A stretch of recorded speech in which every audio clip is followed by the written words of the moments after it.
Hello students of class 11. So I am going to start the next topic, that is subset. So first of all I am going to give you one example. See here.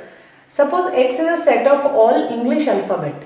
All English alphabet, that means starting from A to Z. And Y is a set also.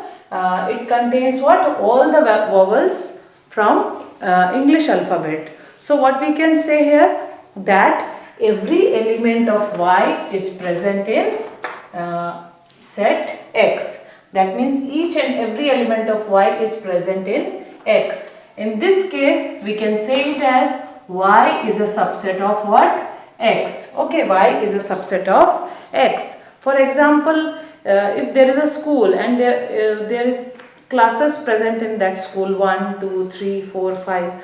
So we can say the school is a set and the classes are subset of that school. Okay, so subset is this is the explanation of subset. Okay, so how we will write subset? There is a symbol, that is like C you have to write. This is a symbol of subset. So what you have to write here? See, here I am writing Y, because Y is small, Y contains less elements, okay, and all the elements of Y are present in X. So the set which have all the elements will be written in this place. Okay, so here we can read it like this, that Y is a subset of X. Okay, so the definition is every element of set A is also an element of B. Then A is called a subset of B. That means if every element of A is present in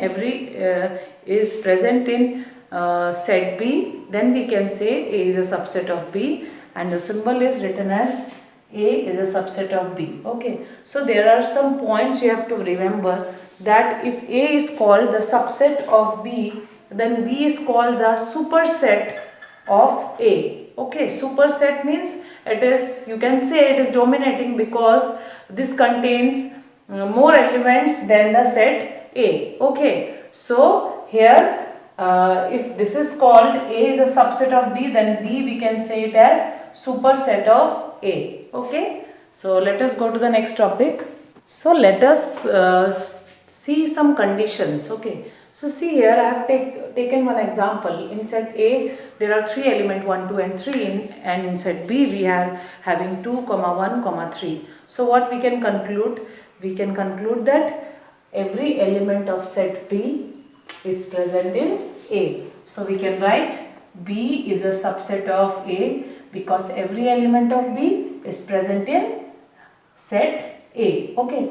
Similarly, you can see that the elements in A are also present in set B.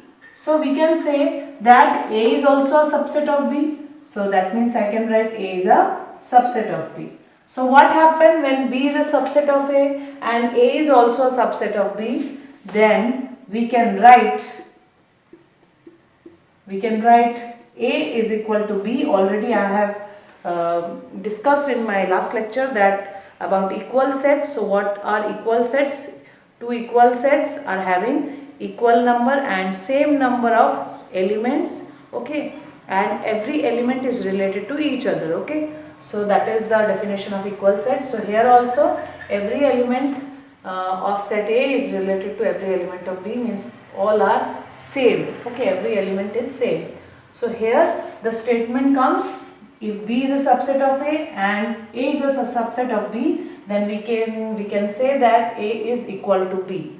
So with using this line, we can also write one line that A is a subset of itself.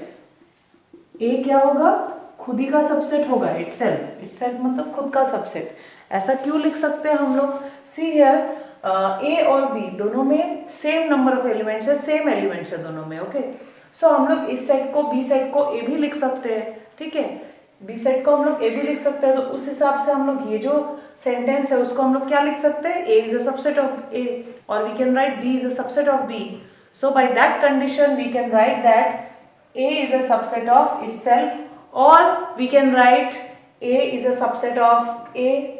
Okay, और in general we can write what, in general मतलब जानते हो तुम लोग, जैसे quadratic equation तुम लोगों ने सबने पढ़ा है, तो क्वाड्रेटिक इक्वेशन का एक जनरल फॉर्म है, एक स्टैंडर्ड फॉर्म है, and that form is ax² + bx + c = 0।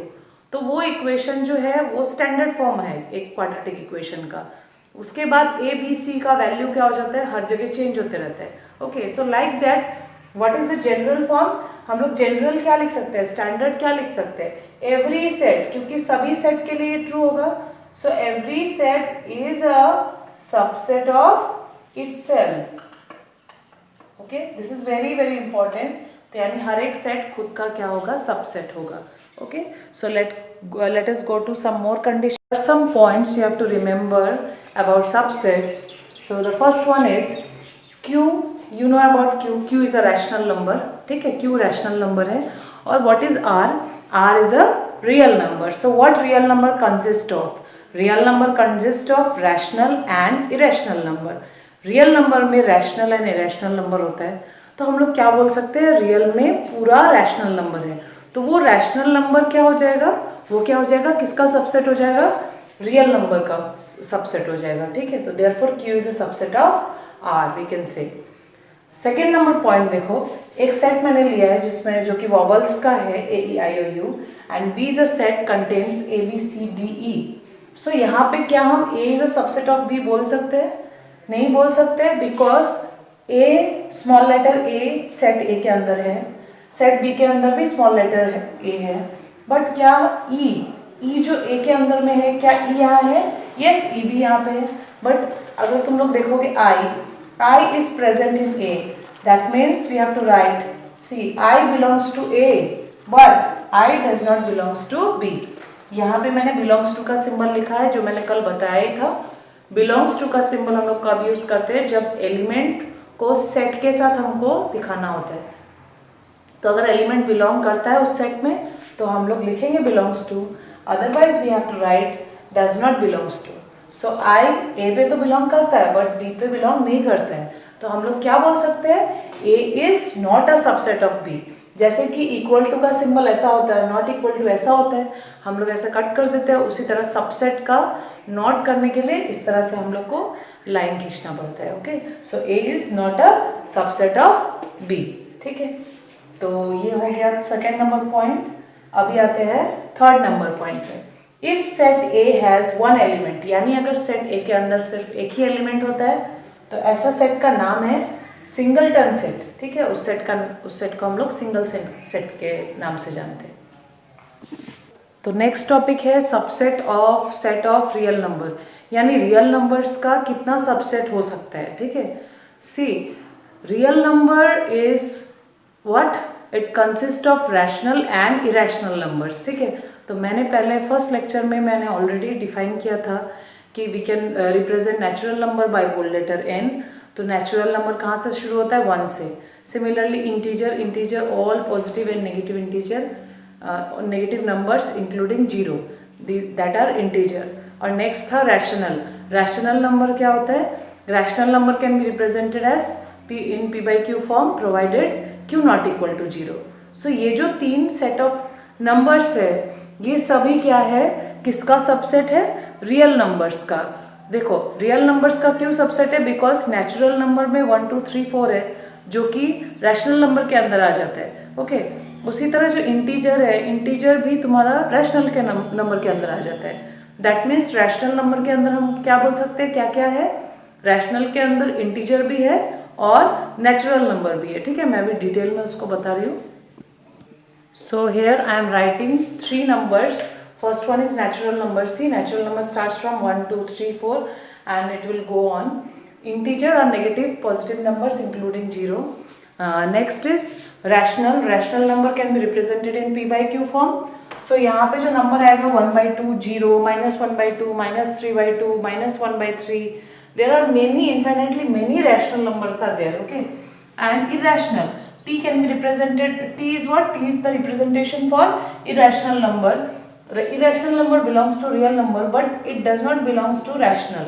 ठीक है, तो irrational number का डेफिनेशन तुम लोग पहले से ही जानते हो, it is a non terminating and non repeating decimal numbers. For example √2, √3, √5, pi, all these are what? Irrational. तो इरेशनल नंबर किसी के अंदर में नहीं होता है except real number, because real number consist of rational and irrational. So अगर हमको ये चारों नंबर्स के बारे में डिटेल में पता ही है तो हम लोग क्या बोल सकते हैं, इससे हम लोग क्या कंक्लूजन निकाल सकते हैं?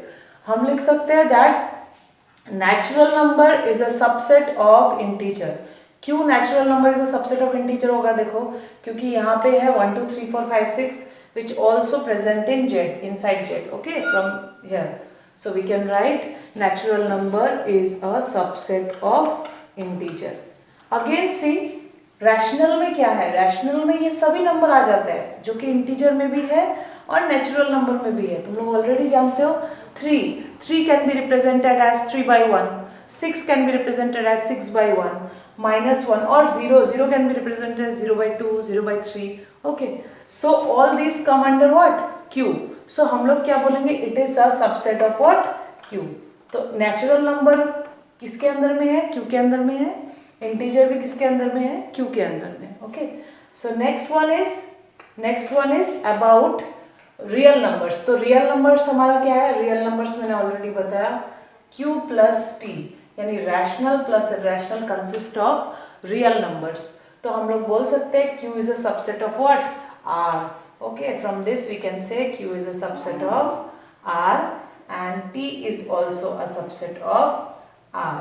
ठीक है, तो यहाँ पे हम लोग इसको डायरेक्टली भी कंटिन्यू कर सकते हैं. देखो, N is a subset of Z, Z is a subset of Q and Q is a subset of R. ठीक है, and T is a subset of R. T और किसी का भी यहाँ पे सबसेट नहीं होगा. ठीक है, इरेशनल नंबर किसी और का सबसेट नहीं होगा except real numbers. Okay, similarly अगर हमको लिखना है नेचुरल नंबर, क्या नेचुरल नंबर T का सबसेट होगा? तो आंसर है नो, बिकॉज T का जो एलिमेंट्स है वो T के अंदर में ही होता है. और किसके अंदर में होता है? रियल नंबर्स के अंदर में होता है. ठीक है, और किसी के अंदर में नहीं होता है. सो M भी तुम्हारा सबसेट नहीं होगा T का, Z भी सबसेट नहीं होगा T का, Q भी T का सबसेट नहीं होगा, because no element of Q is present in T. Q में कौन सा नंबर है जो कि क्या है? तुम लोग ऑलरेडी जानते हो, टर्मिनेटिंग नंबर होता है Q के अंदर में, नॉन टर्मिनेटिंग नंबर भी होता है, नॉन टर्मिनेटिंग रिपीटिंग, यानी कि 0.33. Okay, these numbers. So this is all about subsets. Okay, so ये हम लोग इससे कंक्लूड कर सकते हैं. So all this about today. So I will continue my lecture, okay, on the next topic, that is interval of subset. That is very important topic. उसको मैं next lecture में डिलीवर करूँगी, क्योंकि आज थोड़ा लाइट कम है due to that. So I am finishing this one. ठीक है, ओके, थैंक यू. आप लोग प्रैक्टिस करो जितना हो सके. See the course of 11th is vast, but it is not impossible, और यू कैन नॉट से, मतलब आप ये नहीं बोल सकते हो कि आप इसको कर नहीं सकते हो. और बहुत सारा नया टॉपिक आपको मिलेगा. ठीक है, लेकिन आपको क्या करना है? पेशेंसली आपको उसको हैंडल करके आराम से लेके जाना है. ठीक है, तो try to practice more and more. Okay, this is my suggestion, and if you face any difficulty you can also ask me. Okay, so thank you for today.